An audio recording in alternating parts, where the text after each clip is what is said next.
Bonjour à tous, c'est Julien de la chaîne Tuto Informatique et on va se retrouver pour une petite vidéo sur le format REFS. Ça commence tout de suite après le générique.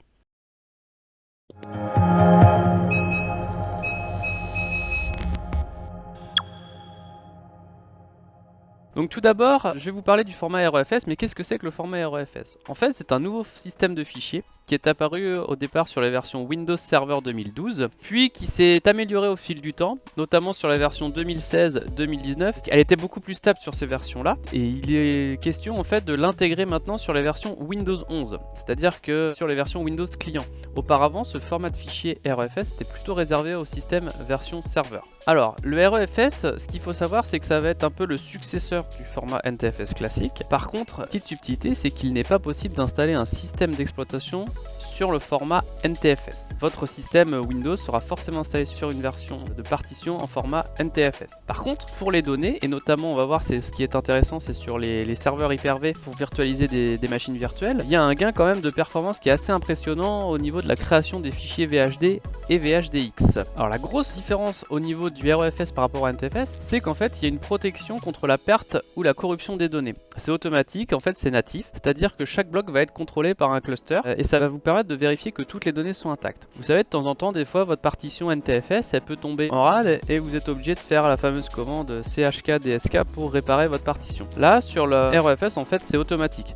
Il y a une vérification à chaque fois que les blocs ne sont pas corrompus et que tout le système de fichiers fonctionne parfaitement. Alors il va y avoir aussi un autre avantage, c'est que le format REFS il va permettre aussi d'avoir des tailles de fichiers beaucoup plus importantes. On a aussi une amélioration globale des performances et on a aussi un meilleur support sur la charge de travail. C'est-à-dire que si vous faites de la haute disponibilité, notamment avec des clusters de bêtes stockage ou des choses comme ça, vous aurez de meilleures performances en utilisant le format REFS. Par contre, il y a des petits inconvénients, c'est que le REFS, on ne peut pas l'utiliser pour installer un système d'exploitation. Moi, ce que j'ai remarqué par expérience, c'est que sur la sauvegarde de données, notamment sur les sauvegardes bandes, vous avez par exemple avec Vim un système qui permet de transférer les données du format REFS vers la cassette, donc un lecteur de bande. Et les performances sont plus faibles que si vous utilisiez le format NTFS. Et enfin, sur vraiment les petits flux d'opérations, c'est pas forcément mieux que du NTFS. Donc voilà, ce qu'il faut savoir, c'est qu'il y a des avantages, il y a des inconvénients, mais pour l'utilisation d'un Windows Server, notamment sur la création de machines virtuelles, on va voir quand même une grosse différence.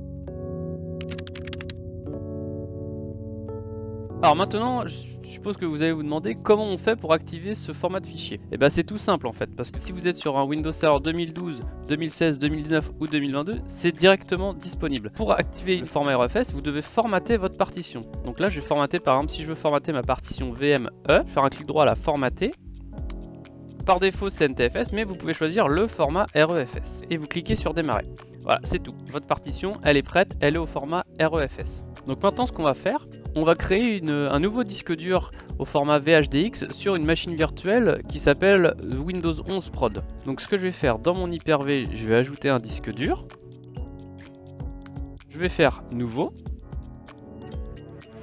On va lui mettre une taille fixe. Pourquoi je mets une taille fixe? Parce que en général quand vous créez des machines virtuelles, vous mettez taille fixe. Si vous êtes sur le format NTFS, ça prend énormément de temps. Si par exemple vous mettez une VM de 1 Tera, ça va prendre énormément de temps à créer. Là on va voir que c'est beaucoup plus rapide avec le format REFS.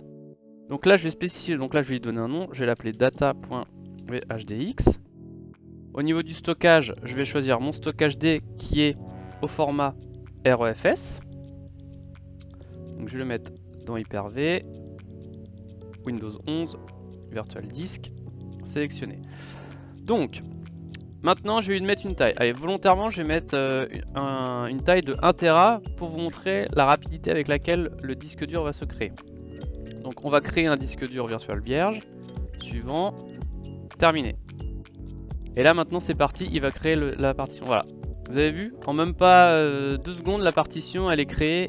En taille fixe en plus. En taille fixe, elle est créée et elle est disponible sur ma machine. Et donc maintenant, je peux voir, je suis dans mon espace de stockage.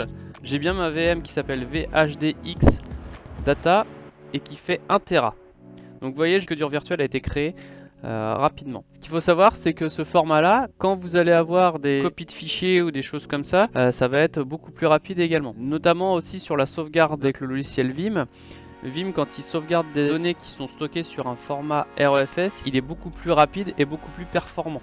C'est même ce qui est recommandé par ce qu'on appelle les meilleures pratiques de Vim. Il recommande de mettre repository, c'est-à-dire un endroit pour sauvegarder les données, au format REFS afin d'accélérer le processus de la sauvegarde. Alors par contre, ce que je voulais vous dire aussi sur ce format REFS, c'est que par expérience j'ai déjà eu des volumes REFS qui ont eu des soucis, c'est-à-dire qu'ils étaient corrompus. Et oui, ça peut arriver. Et là par contre c'est un peu compliqué parce que pour restaurer le volume REFS, vous n'avez pas de commande. En fait, je n'ai jamais réussi à restaurer et à réparer un volume REFS. Donc il faut faire attention, c'est que si le volume est corrompu, vous pouvez avoir ce genre de problème. Alors sachant que ces problèmes-là, je les ai connus plutôt sur des versions 2012 R2 et 2016 pour les versions de serveur. Sur du 2019 et du 2022, pour le moment, je n'ai jamais eu de ce genre de souci. Le format REFS c'est amélioré, hein. Il est beaucoup plus stable sur la dernière version. Mais en tout cas, moi pour la création de mes machines virtuelles, c'est ce que j'utilise désormais, c'est ce format-là, parce que c'est beaucoup plus rapide et pour la sauvegarde, c'est beaucoup plus rapide également. Et en termes de performance aussi, on a un gain qui est vraiment intéressant. Voilà, c'est tout pour la vidéo pour aujourd'hui pour ce format REFS.